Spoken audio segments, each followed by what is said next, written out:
Un plancher de bois franc peut transformer une pièce et rehausser la valeur de votre maison. L'installation nécessite toutefois de la préparation et de la patience. Enlevez la pellicule plastique de l'emballage, faites des piles de 3 ou 4 boîtes et laissez-les reposer dans la pièce pendant 72 heures pour que le bois s'acclimate. Les planches doivent être perpendiculaires aux fenêtres pour dissimuler les joints et perpendiculaires au seuil de porte pour assurer une transition harmonieuse entre les pièces. Enlevez les plinthes avec un levier. Prenez soin de ne pas abîmer les plinthes si vous comptez les réutiliser. Étendez du papier de construction sur le faux plancher et découpez-le au besoin pour combler les angles.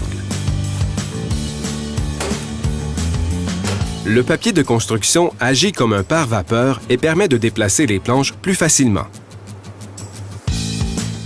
Faites chevaucher des feuilles de papier de construction de 3 pouces. Agrafez le papier de construction au faux plancher à 8 ou 10 pouces d'intervalle. Si vous ne pouvez pas placer un nombre entier de planches dans la pièce, vous devrez refendre les planches de la première et de la dernière rangée pour qu'elles soient de la même largeur. Sinon, tant mieux pour vous. Cette ligne marque le point de départ de la première rangée. La languette doit faire face à la pièce. Il est important de s'assurer que la première rangée est droite, sinon toutes les autres rangées seront décalées.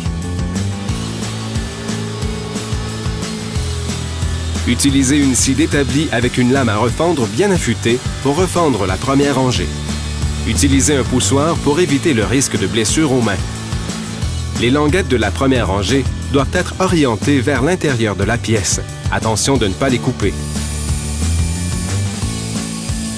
Percez des avant-trous dans le bois franc et le faux plancher.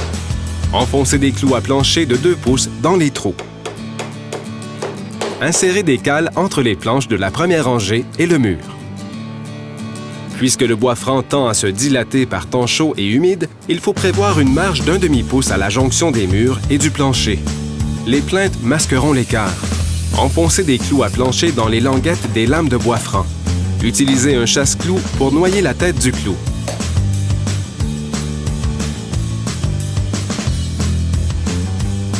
Répétez l'opération pour les autres planches.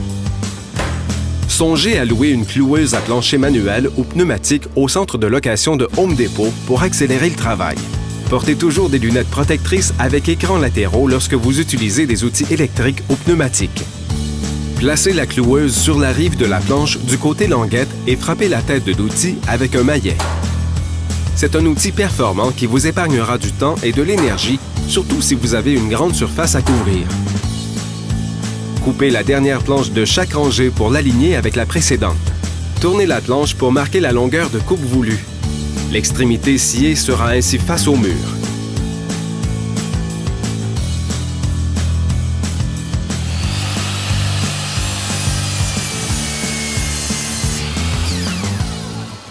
Évitez de couper des longueurs de moins d'1 pied pour finir une rangée.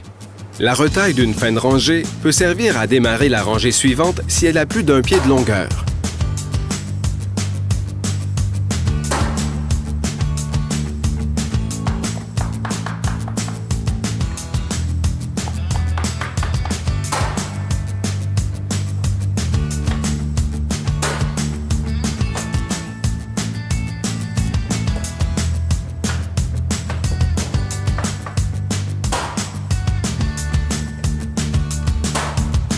Les dernières rangées sont souvent les plus difficiles à poser parce que l'on se heurte au mur.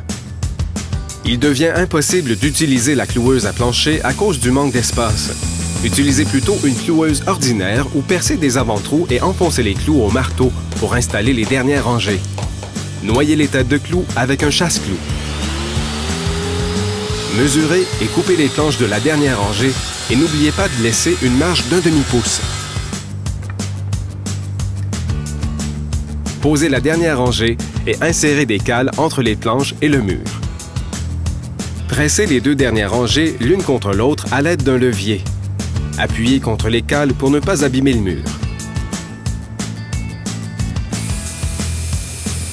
Percez des avant-trous dans le bois franc et le faux plancher et clouez les planches.